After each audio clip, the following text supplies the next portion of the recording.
Good afternoon, and welcome to this session on deconstructing and reconstructing Africa's relationship with the world. My name is Uduak. There are insights with us. My name is Uduak Amimo, and it's a pleasure to be your moderator for what is an interesting in the interesting times that 2020 has gifted us with. One of those gifts is virtual convening. I'll ask those of you in the audience to keep your videos off. They may already be kept off, but what you'll notice is that we'll be keeping our focus on the speakers' videos while they're talking. There will be time to ask questions, but even these will not be on video. You will need to send your questions through the chat feature, and I'll work them into the conversation as we go along. We have a brilliant and powerful panel convened to share their insights on how to construct an image of Africa that enables Africa's growth. This is the Future Summit, and we hope that from the disruption and reckoning of the global pandemic, we can co-create and harness opportunities to design relationships and partnerships grounded in dignity, justice, purpose, and equity. So with us at the moment is Fred Swaniker. He's known as the founder and CEO of the African Leadership Group, an ecosystem of organizations that are capitalizing a new era of ethical entrepreneurial African leaders. The best known among these organizations that Fred has founded is the Pre-University African Leadership Academy. Fred's goal is to transform Africa by developing 3 million African leaders by the year 2035. We've also got Tsitsi Masiyiwa, who is the chairperson of the board of the African Philanthropy Forum. Her life's work of empowering the lives of young people through education has earned her seats on the boards of various organizations, which include the UNICEF's Generation Unlimited Initiative, the End Fund, and the Legatum Institute. We're expecting a few more people to join us, and we'll introduce them to you as they come with us. We're hoping to have Clare Akamanzi of the Rwanda Development Board and Michael Schaefer, the chairman of the BMW Foundation Board. And so, Fred, I'll start with you. And what I'd like you to do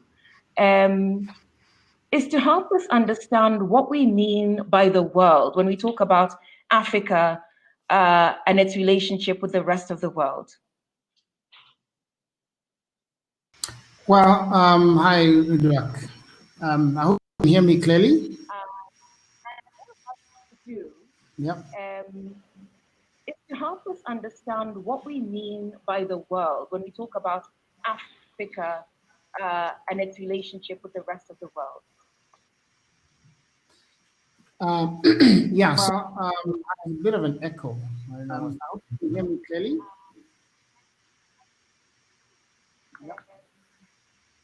Help us understand what we mean by the world when we talk about Africa and its relationship. Okay, I think what's happening, Fred, is that there's some interference, there's some feedback coming through. Yeah. Yes.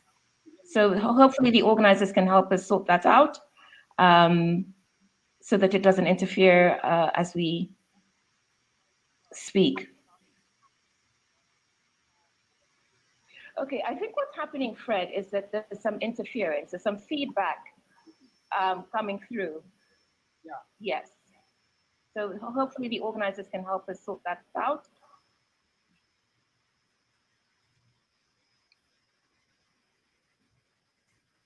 Okay, Fred, are we good? I'm not sure. I think maybe they're saying you should mute your mic, Uduak. Okay, hopefully this is is working. Yeah, so I think your question about what do we mean by the interactions between Africa and the rest of the world. You know, the way I look at it is that you know, this for me, the way I look at our interactions with the rest of the world is really about respect and dignity. I think that for too long, Africa has been seen as a continent that doesn't have its act together, and that requires saving by the rest of the world. And I think that until we have, you know, a change in that status quo, we will continue to not see the outcomes that we as Africans would like to see, and we'll always be, second-class citizens in the world, etc. So the way I look at this is that, what first and foremost, the reason why we do the work we do to develop African leaders, ethical entrepreneurs,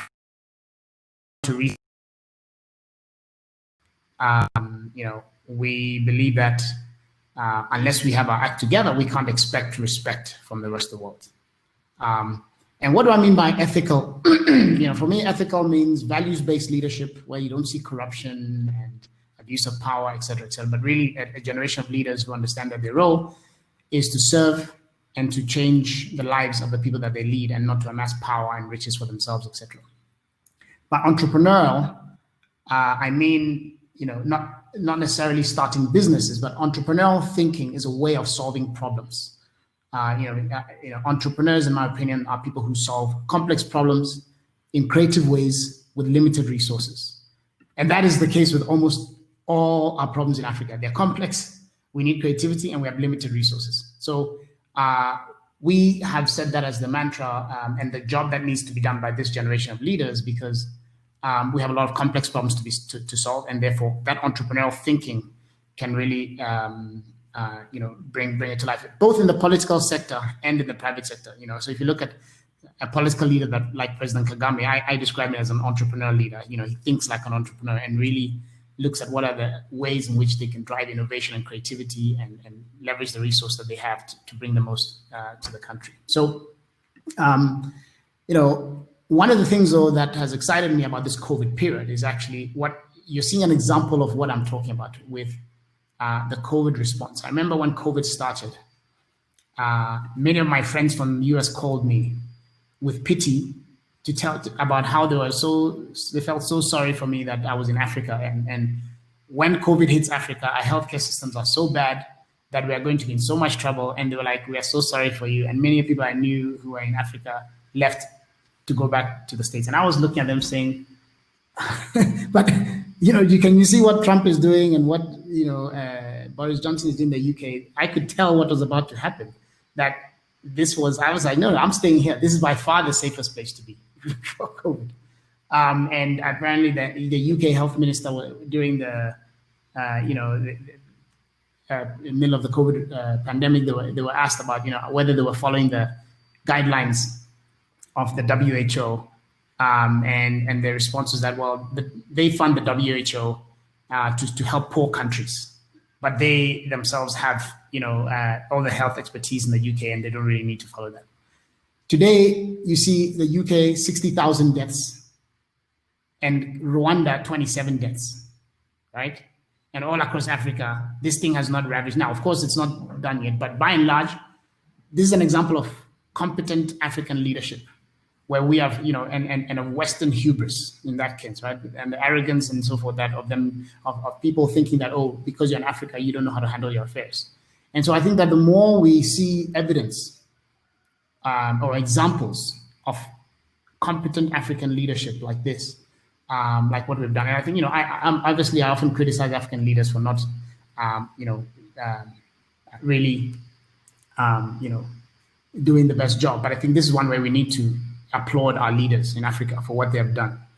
And it's so evident, in terms of just the responsibility that you're seeing in other parts of the world, and yet so we really handled this well. So, that for me is an example, is what I believe will change, is if we have, a new generation of leaders who are truly delivering and moving their countries forward, then people will start to take us seriously. And you saw this happen with China. 30, 40 years ago, China was ridiculed by the rest of the world. And as they gained power and they gained wealth and they started to manage their affairs, but now they are being treated very, very differently.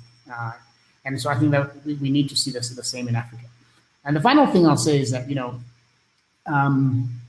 in my opinion, and this again links to the whole entrepreneurial leadership aspect of it, I believe, and this is a bit of a controversial view, a cynical view, but I believe that there are ultimately two ways in which societies get wealthy. The first option is you have to go and steal the wealth from another society. So if you think about it from, thousands of years ago, the Greeks stole from the Romans stole from the Greeks, the British stole from the whole world, the Portuguese stole and the Spanish stole from Latin America. The US was built on 400 years of stolen labor from Africa. And that's the one way in which you basically get wealthy. The second option is you produce products for $1 and sell it to the rest of the world for $10. Then you steal wealth, but you do it legally through trade, right? And so that's what you're seeing China and India doing, right? They're producing products that the whole world goes and buys from them. And therefore, what we need is innovation and entrepreneurship in Africa so that we can also steal wealth, but do it legally by adding value to our products. Right now, 75% of the world's cocoa is made in Ghana and Ivory Coast, but there's no global chocolate brands. You are eating Cadbury and Lindt and all these things, and we are getting scraps in Africa. So unless we are adding value, we will continue to be poor, because you produce it for $1 in Africa, and you can only sell it for 50 cents, and we'll be exporting poverty from one part of Africa to the next. So that's why we need this innovation and entrepreneurship, so that we can really add value and actually then steal the wealth from the rest of the continent. And that's how we get wealthy, and then we get the respect and power we need.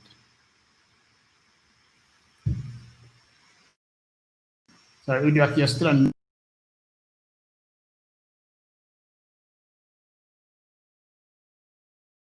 Let me introduce Clare Akamanzi from the Rwandan Development Board. She's the CEO, and she's just joined us. Clare, I'll allow you to settle in. And before I come to you, Tsitsi, let me ask of the audience, because this is an interesting conversation and the comments are already coming in. And so, Beatrice, if I could ask you to post a question for us. We've been talking about Africa's relationship with the rest of the world. And we can see from what Fred has told us that there are, troublesome aspects. A lot of the times it's framed as a relationship with the West.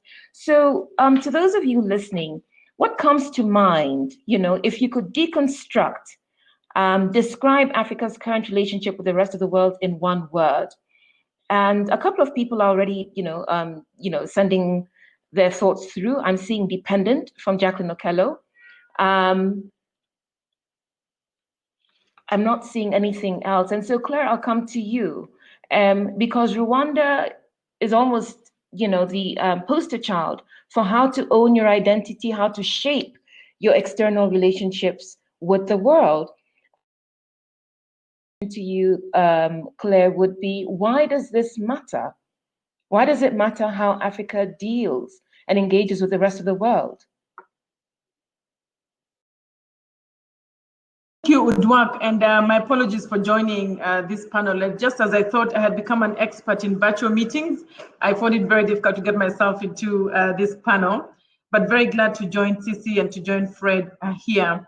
So, for Rwanda, it's very important for us to engage the rest of the world, and for us, this identity question of our country and how we relate to the rest of the world became very clear to us when the 1994 genocide happened against the Tutsis in Rwanda. And while we had expected support from the international community and we didn't, we knew that we had to claim our place in the international community by defining our own identity as a people and as a country. And for us, in defining that identity, a few things were very clear to us. As we engage with the rest of the world, we must start by looking inwards, inside Rwanda, and start to look for solutions and understanding of who we are internally first. And once it's clear to us, then we can claim our relationship with the rest of the world. And that for us created a very important value in Rwanda that is called agaciro. If you've been to Rwanda, if you've interacted to Rwanda, you will know that Rwandans have this value that they call agaciro, which is really how do you create and develop self-integrity, self-dignity, and self-worth. And once you're able to claim and define that self-dignity and self-worth, then it makes it very easy for you to interact with the rest of the world, because one, you know who you are, you know what you want, and you know what worth you have as a country. And when you relate to the rest of the world, you make sure that you preserve what that self-dignity is. I will give you two interesting examples that I think very much explain this concept of self-dignity for Rwanda and how we deal with the rest of the world. And that doesn't mean that it's very straightforward or that it's very easy. When the East African countries within the East African community decided to discourage use of secondhand clothing. There was a heads of state meeting that agreed that from then on, about 2 or 3 years ago, the East African countries were not going to allow importation of secondhand clothing. And it was a good policy, and Rwanda subscribed to that policy because it had 2 objectives. One was to encourage domestic production of textiles and garments, which was a very important source of jobs. And if you're importing secondhand clothing, which is really dumped clothing at almost no price, it's so difficult to compete with that if you're producing internally. So that was the first objective. The second was just dignity. Why should we have our people wear clothing that other people have worn, including underwear, underclothing? Why not give our people more dignified clothing? And so this was really what accompanied the decision. And then when we made that decision, obviously the United States, a very important global player, didn't like the policy and told the East African countries, don't do that. If you do this, there are going to be repercussions. We're going to take away AGOA, which was a good market access program that the US had for African countries. And so it was choose between your dignity and your interest in developing your own industry, or I'll take away your market access opportunity that AGOA gives you. So you choose. And it was a very difficult decision, and all the other countries in the East African community did not go ahead with that policy. But the Rwanda government said, look, it's a difficult choice, it's a difficult policy, but it's a policy that we thought through and we thought was very important because we are putting the dignity of our people first. So it might cost us AGOA, it might cost us a few things, but in the long term, this self-dignity is very important. So we're going to stand by it. And Rwanda is the only country that stood by that policy, even though it was an East African community policy. And what that meant is that we lost our access to AGOA, which was the cost of making a decision like that. It's a difficult decision. But at the end of the day, if you look at the exports of clothing from Rwanda after that decision, it has actually grown by 23%. So it was a good decision. So for us, that ability to understand and defend a self-dignity solution that you've chosen for your people should be unwavering. And that's the lesson that we learned from our experience in Rwanda. Thank you, Uduak. So thank you very much.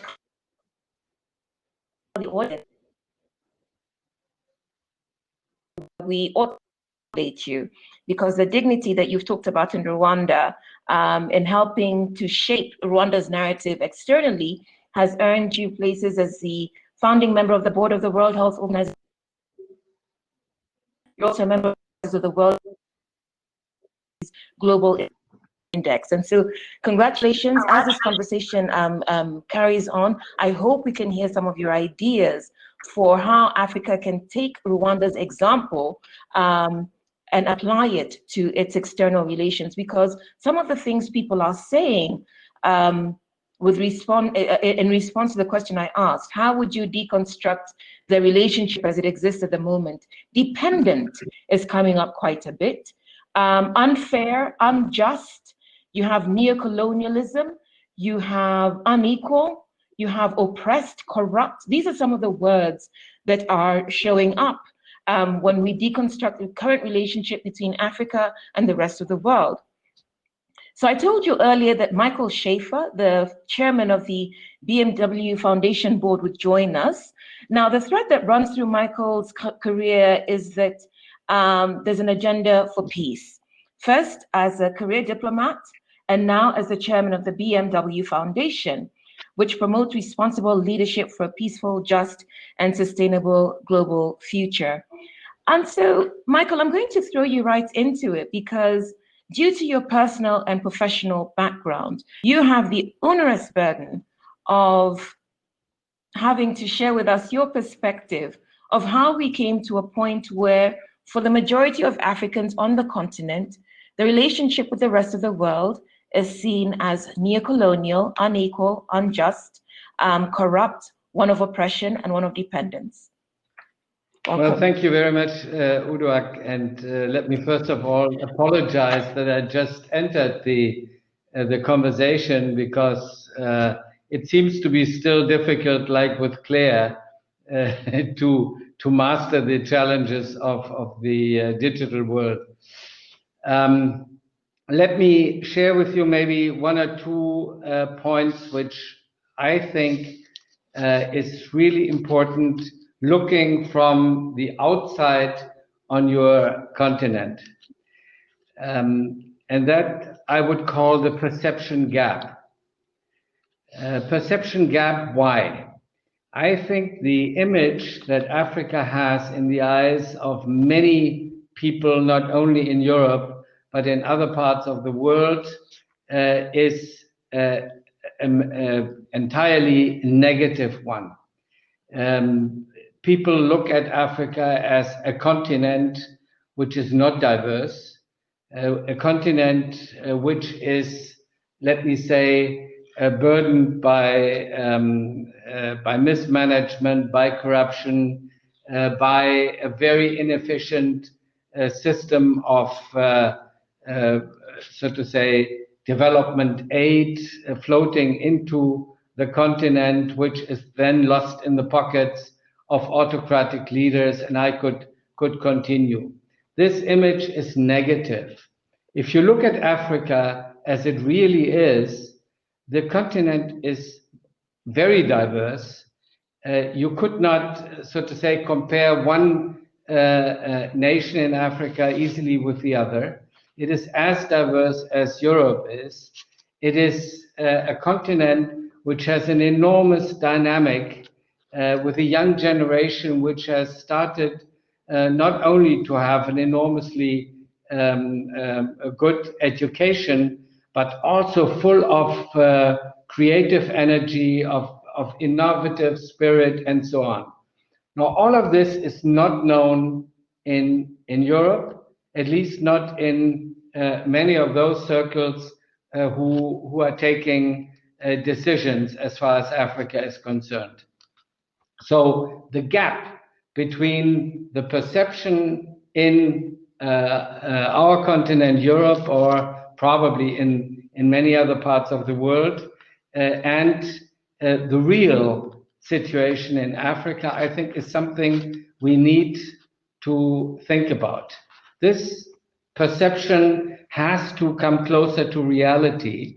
And that is why and that would be my second point, I think we need to think of ways and means how we bring young Africa to Europe and into a conversation with people who in civic society, in business, in politics, but also in other parts of society like culture or science, so to say, have a personal relationship, eye to eye, at the same level of perception, and that is a process which has not even started seriously.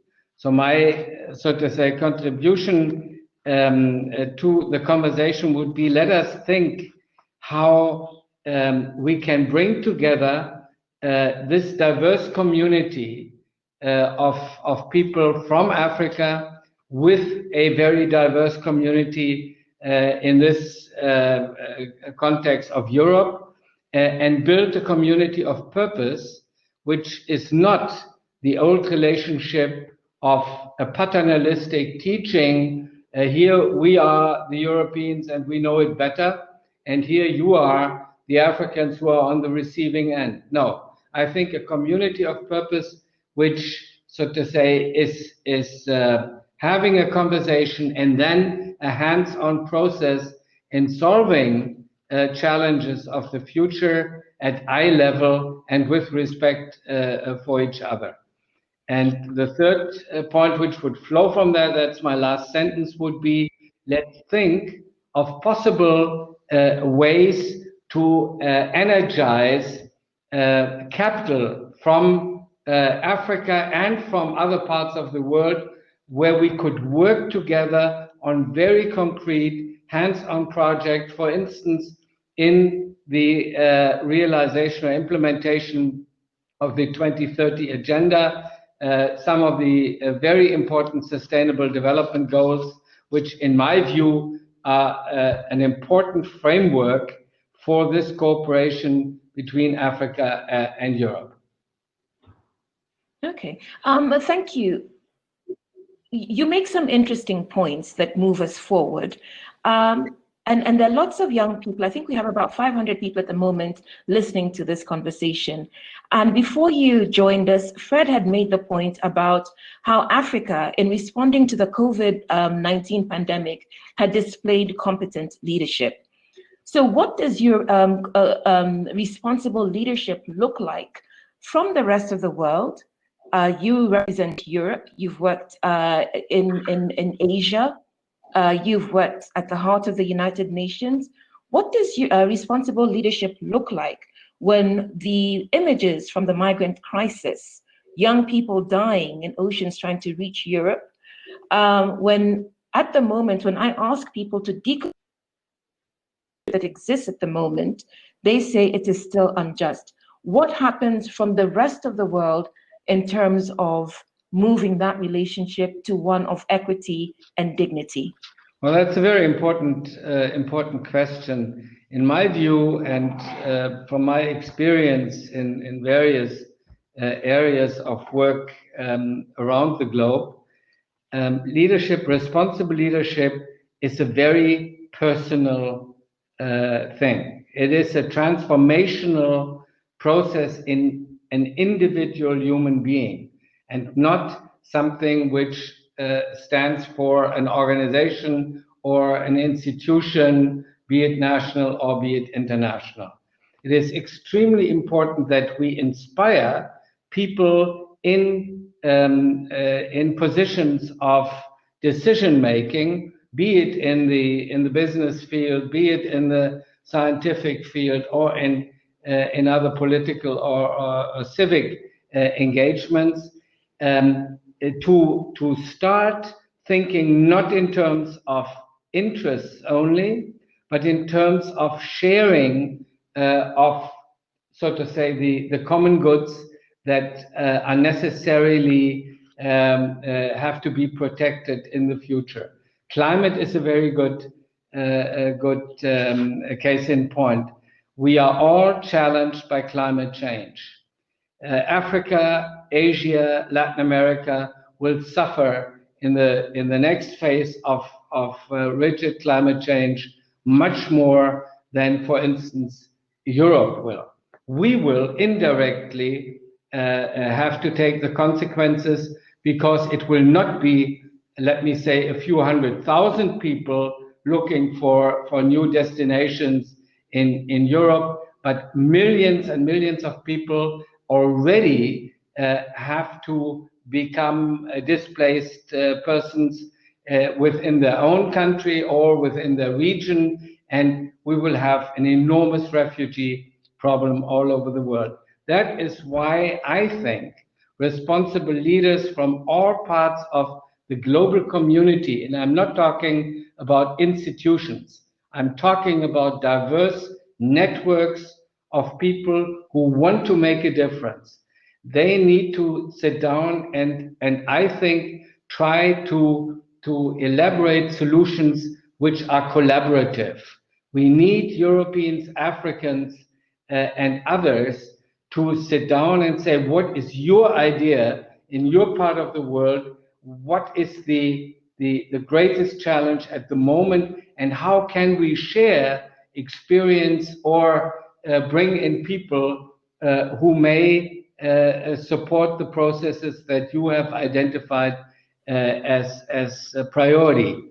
It is not something where you start at, so to say, teaching autocratic leaders, be it in the US or in Turkey or in China or in Africa. It is, so to say, people like you, like us, in different parts of society who now need to take up their individual responsibility and build a community of purpose in the direction that I have tried to define. Okay, thank you.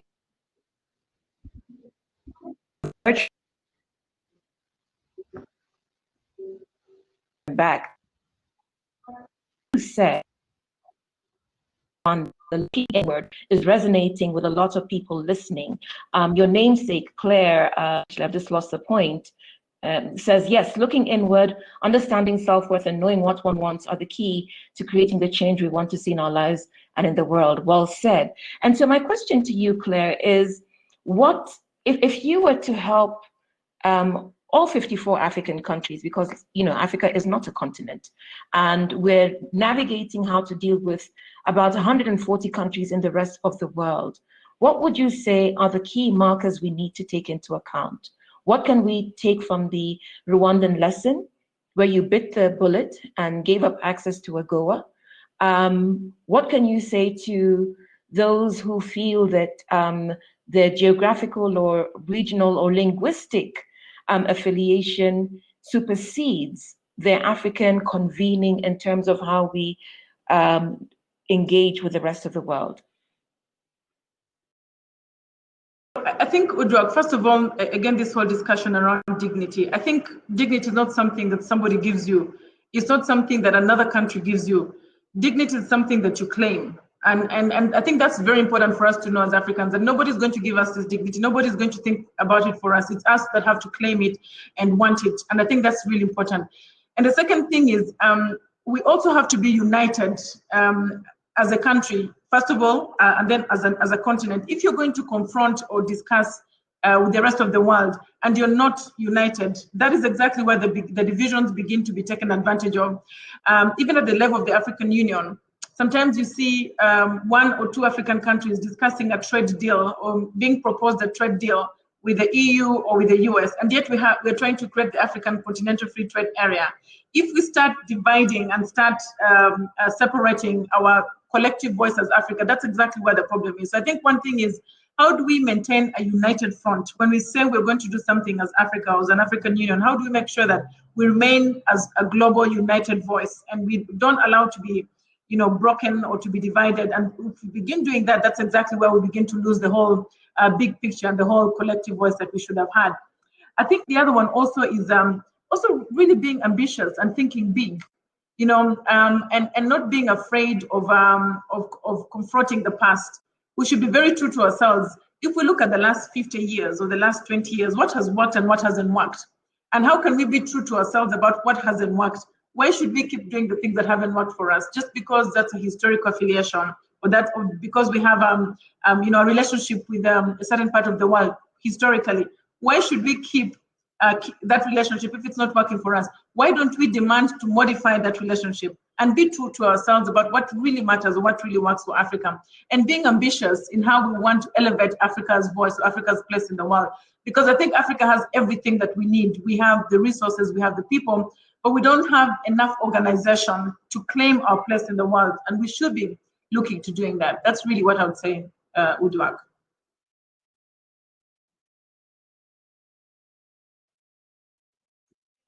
And the point you make very strong, African citizens, might remind people Africans stranded in Libya, and I believe Rwanda organized an evacuation, offered citizenship, and offered to settle some of those Africans when their own countries would not even take them. And so kudos to you. Come back to the issue of how we navigate the different relationships, because Michael tells us that we've got to, have unity of purpose and a collaborative mindset. And yet, if we're talking about the rest of the world, there's the European or Western world, there's the Asian world. What we see is, African countries invited to China, India, Korea, and African leaders get up and go to these places. Okay? You made a point about dignity. Fred made the same point about dignity. We don't see the same happening with Asia. We don't see the same happening with Latin America. And yet all three continents share a common history of colonial subjugation by Europe.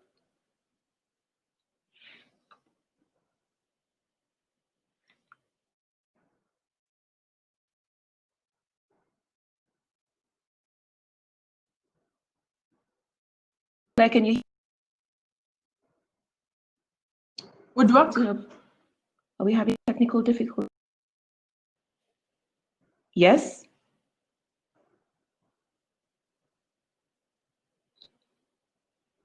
I'm not sure what's happening. We don't seem to be able to hear each other.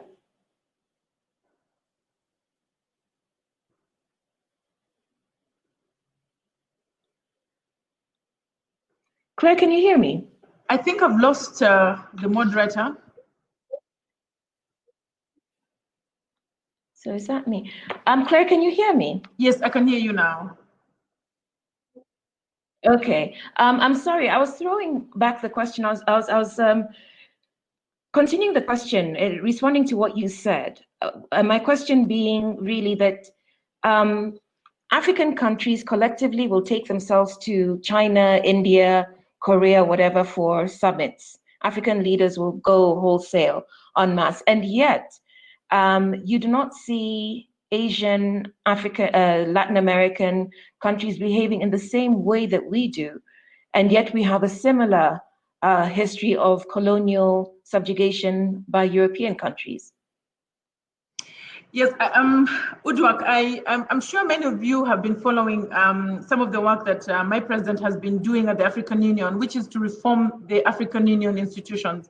And the reason for that is to really make sure that we develop this collective power or the collective voice.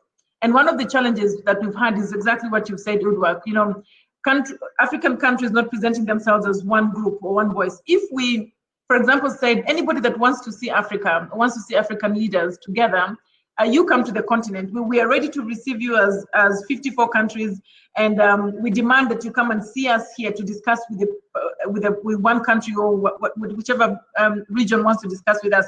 That would be a collective power that would be listened to. But if you don't have that one collective power, and then this country is inviting individual countries at that level, then it won't work as well as we want it to. So I believe that the work that my president has been doing in the reform of the African Union, which is really to organize how Africa relates with the rest of the world. Part of those reforms have included how does Africa relate with the US? How does Africa relate with the EU? How does Africa relate with China? How does Africa relate with India? And how does Africa relate as one group, as a collective voice? Because that's the only way we can really have a very powerful voice together. So I think these reforms, once we continue to do them, and once we continue to organize ourselves as an African voice, then we can demand better treatment in the rest of the world than we're getting today.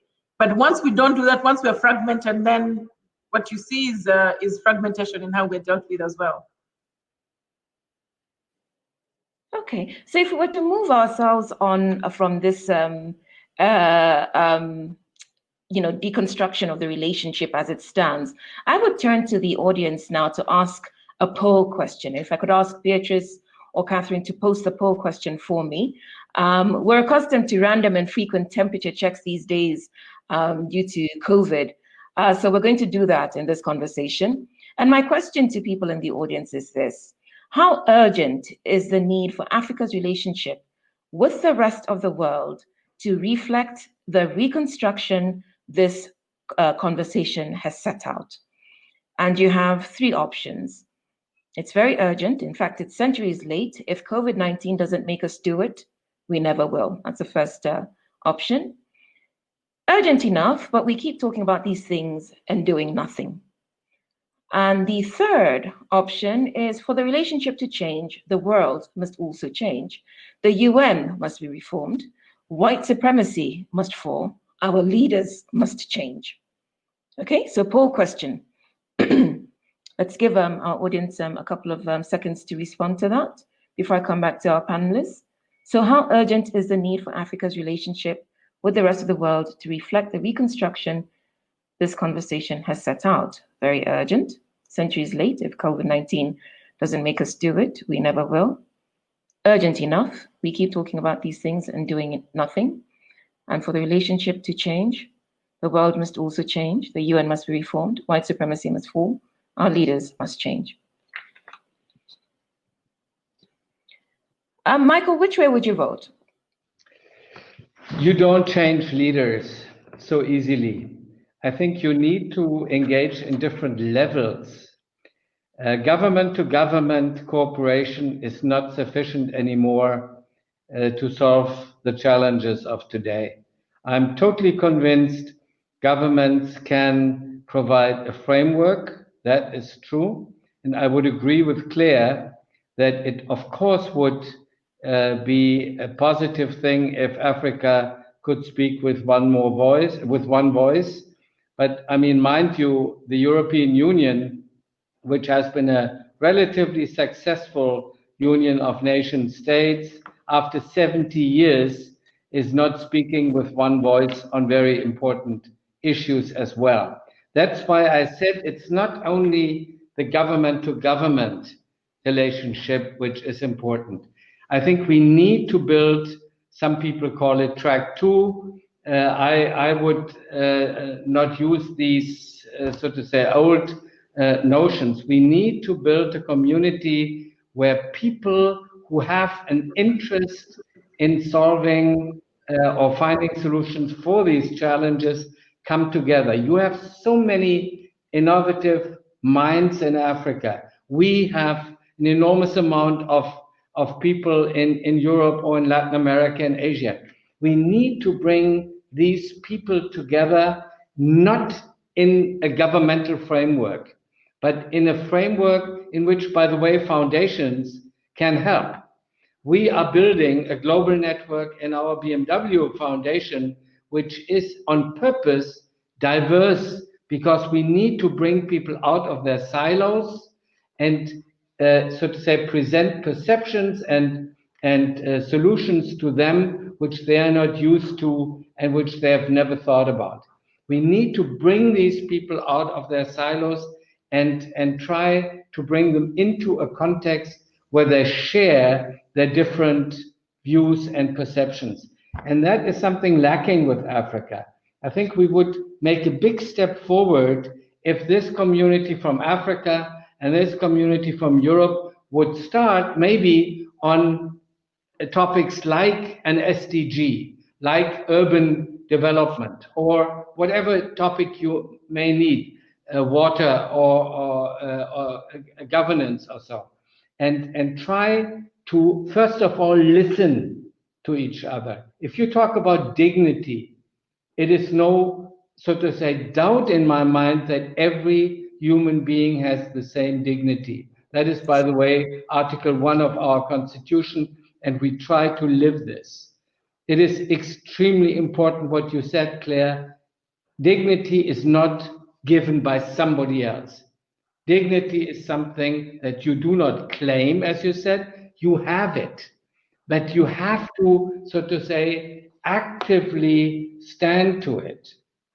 And at that level of respect for the dignity of others, we need to bring people together who may have different views on solutions. But different views must not be conflict.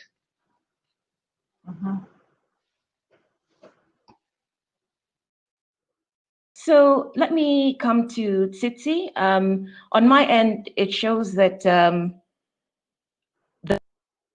network connection with you, but I'll ask you a question, because in response to the polling question I asked, people say that it's very urgent that we reset the relationship with the rest of the world. And so my question to you, Tsitsi, is that within the African context, we are familiar with our culture of communal solidarity. Harambee in Kenya, we call it. If something is needed, everybody gets together and contributes to make whatever needs to happen, happen.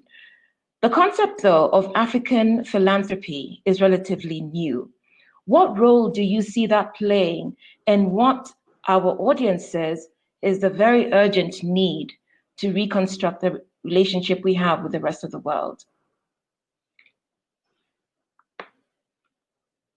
Thank you, Uduak, and greetings to everyone on the panel. I think we've had a few technical challenges, so hopefully you can hear me and you can see me. You know, to deconstruct something takes a lot of humility. Humility, in this case, there's a lot of humility that needs to come out of Europe, out of the US, and out of the African continent. Humility. Sorry, is Tsitsi with us? Because I can't hear her. I can hear her. Yeah, I think, Uduak, I think the problem is probably on your side. So should I carry on, or moderator cannot hear me?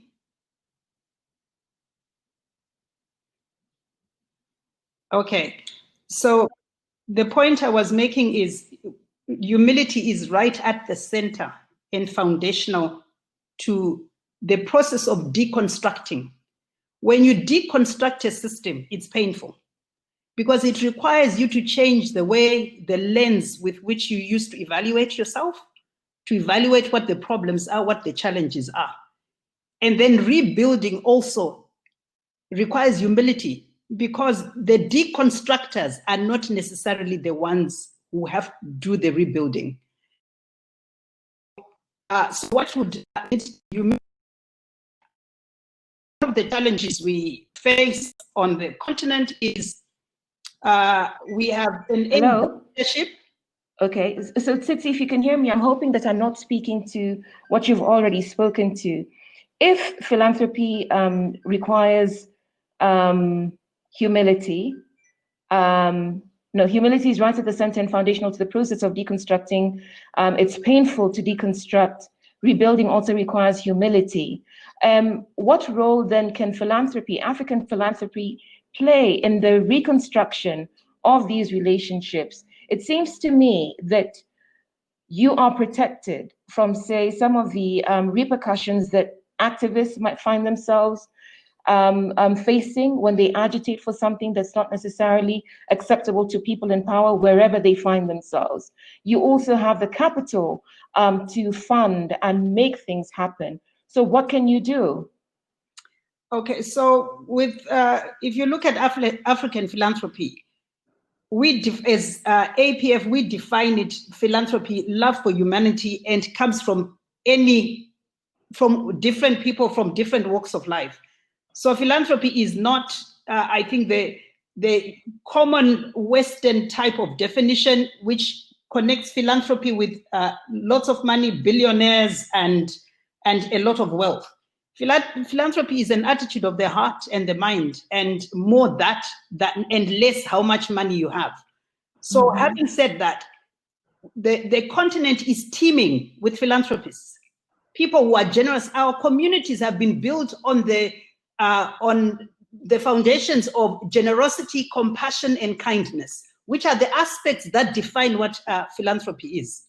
When we start talking about... I'm going to be having some difficulties hearing everyone here. I cannot hear Tsitsi. I believe Fred is with us, but I don't see him either.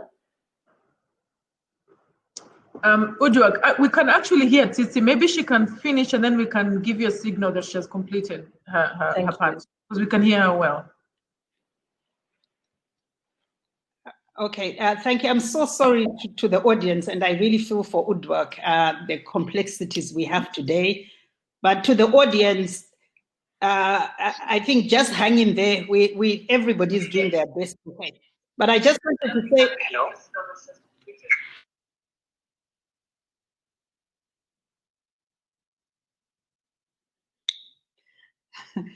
Okay, so I think the role philanthropy can play when we start talking and considering the formal strategic type philanthropy, which I think, Uduak, what you're referring to, is the role it plays is being catalytic and using convening power and influence in order to promote and push for strategies and actions that are beneficial to the greater good of the greater community. So I think let me stop here. There is and give Fred a chance to say something. Thank you.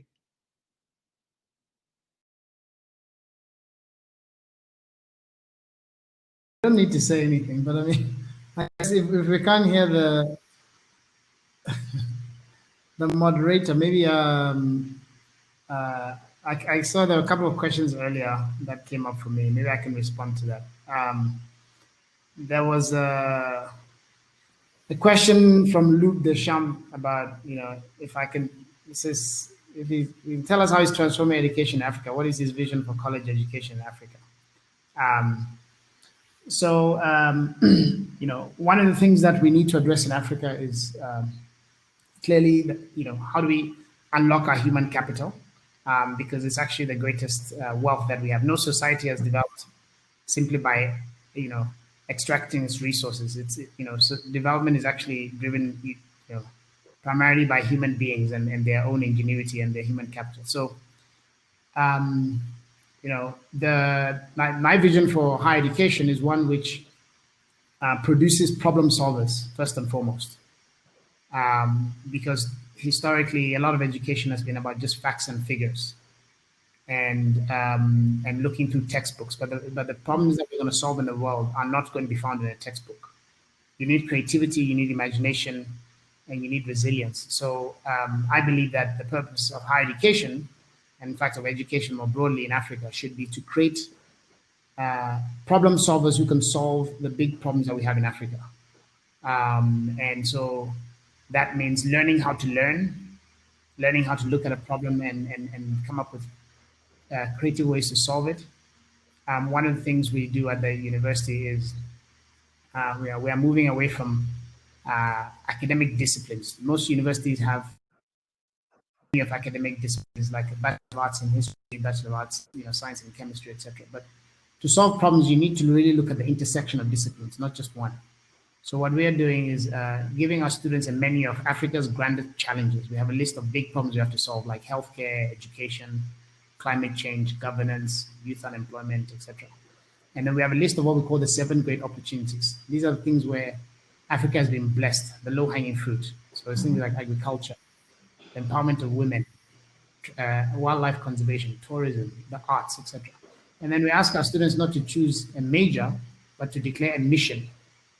Pick one of these problems that you want to solve, and then build your learning around those problems so that you come out as someone that is useful and valuable to society, because very, very few people get to higher education in Africa. So those who are getting to higher education should not be coming and doing small things. They need to be doing hard things. They need to be doing big things to solve Africa's problems, because they're really, really fortunate and privileged. And therefore, if we're investing in higher education, we need to make sure that the impact is significant. It transforms societies, and not just producing people who come out and are looking for answers in a textbook. So that was my answer to that question. I don't know if Uduak is back and can continue the moderation, but otherwise we can maybe, Tsitsi, maybe you can take a question that has been asked in the panel.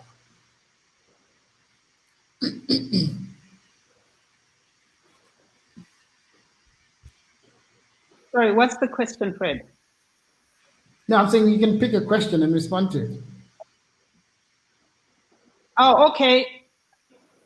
I'm so sorry. I think Uduak is trying to say something and I cannot hear her. I think one of the issues I just think is important, I think which would really be great to talk about, is leadership. And I think one of the challenges I would love to pose to the audience is, what are we doing as individuals to bring the change in perception around the continent that we want to see? Hear me what now. Are you doing as an individual for your community or in your organizational area? Because I think if we need a critical mass of change agents, individuals who say, you know what, it's easier to change the perception of the continent if it starts with me. If we're waiting for the media, CNN and Fox and Western leaders to change the way they see us, that is not going to happen. So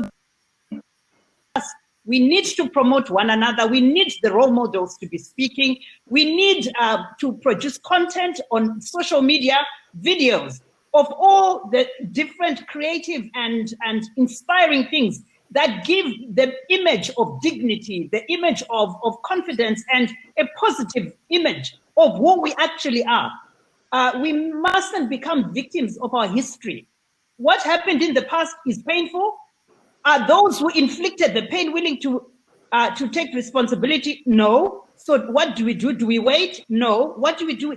Every generation has to take responsibility to be a change agent. And kudos to Rwanda, Clare, what you guys are doing. You are leading in inspiring other African change makers at every different age group to say, you know what, let me be proud to be an African and make my own contribution to change the perception we have of this great continent. Thank you very much, Tsitsi. Uduak, okay, guys, let me just apologize on behalf of Kenyan internet providers. It seems that this was a problem with the internet on my end, and I needed to refresh. So Tsitsi and Fred, I was seeing that you were not available when you were, and so I thank you for your patience. Claire, you wanted to come in?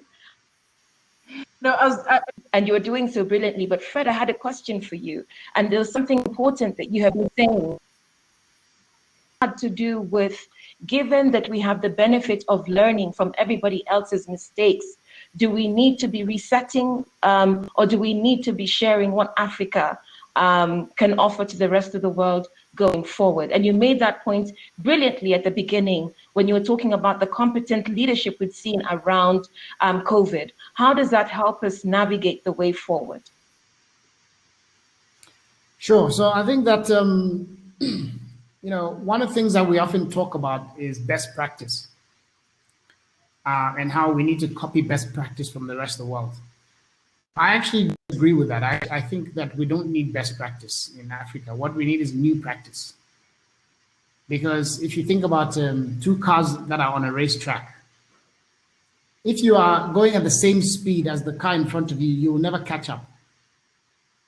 And, you know, we as Africa are the car behind. You know, we are behind the rest of the world in so many ways. We don't have as much technology, we don't have as much wealth, we don't have education, et cetera, et cetera. So if we are just simply copying ideas and doing them at the same standard as the rest of the world, we will never catch up.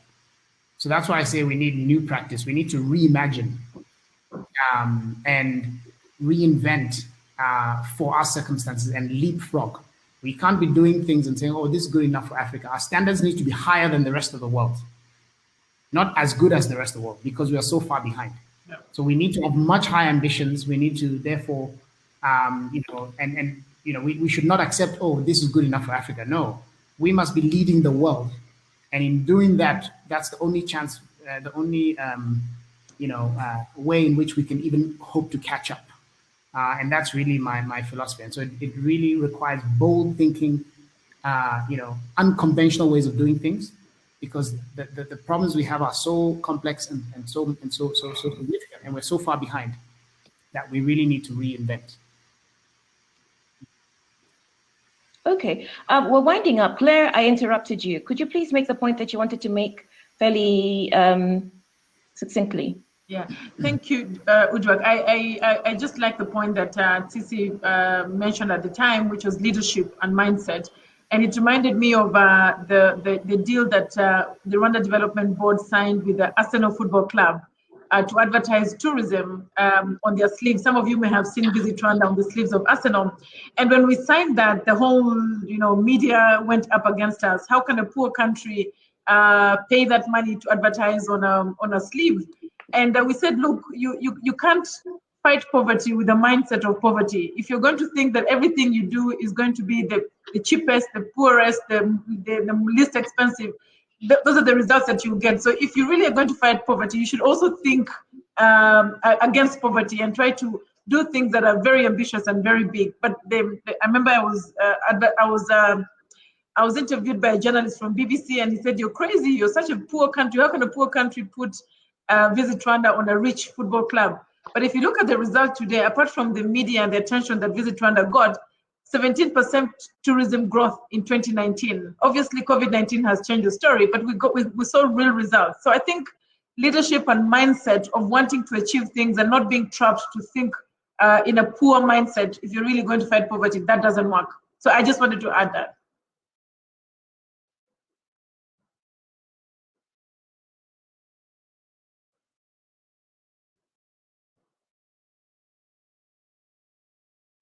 I think we lost Uduak again. Yeah, I think Tsitsi, do you want to make some closing remarks? Because we're wrapping up here. I think we're at the end of the time. Well, just say, I'm sure everybody has had an important nugget to take home with them. The challenge we've seen, we've experienced with the internet today is a reminder that each and every one of us who's on this webinar, whether as a panelist or in the audience, is that let's take responsibility. Let's not wait for political cycles and Western definitions of democracy to solve our problems. Let's go out there and invest the limited resources we have, whether they're financial resources, whether it's our mental agility, creativity, or innovativeness, to be able to have this vision, that 2063 vision that the AU has. I know Fred has his own vision for leadership on the African continent, raising 1 million leaders.